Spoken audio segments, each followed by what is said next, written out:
নমস্কার, আমার নাম সুচরিতা কুণ্ডু, আমার বয়স ৪৯ বছর। নমস্কার, আমি শ্রীতমা ব্যানার্জি, আমার বয়স ৩২ বছর। নমস্কার, আমি অর্পিতা ব্যানার্জি, আমার বয়স ৫৫ বছর। আমরা আবৃত্তি দলগত বিভাগ উঁতে অংশগ্রহণ করছি। আমাদের গ্রুপের নাম লাভ ডিউজ গ্রুপ।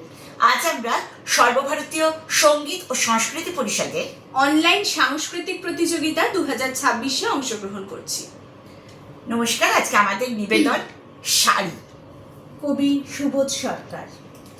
বিয়েতে ৫১টা শাড়ি পেয়েছিল মেয়েটা, অষ্টমঙ্গলায় ফিরে এসে আরো ৬টা।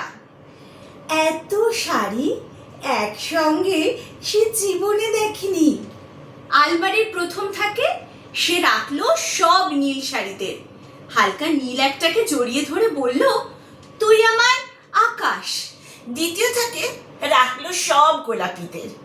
একটা গোলাপিকে সে জড়িয়ে ধরে বলল, তোর নাম অভিমান। তৃতীয় থাকে ৩টি ময়ূর, যেন ৩ দিক থেকে ছুটে আসা সুখ। তেজপাতা রং যে শাড়িটা, তার নাম দিল বিষাদ। সারা বছর সে শুধু শাড়ি উপহার পেল। এত শাড়ি সে কি করে এক জীবনে পরবে? কিন্তু বছর যেতে না যেতেই ঘটে গেল সেই ঘটনাটা। সন্ধ্যের মুখে মেয়েটি বেরিয়েছিল স্বামীর সঙ্গে চাইনিজ খেতে। কাপড়ে বুক বাঁধা ৩টি ছেলে এসে দাঁড়ালো।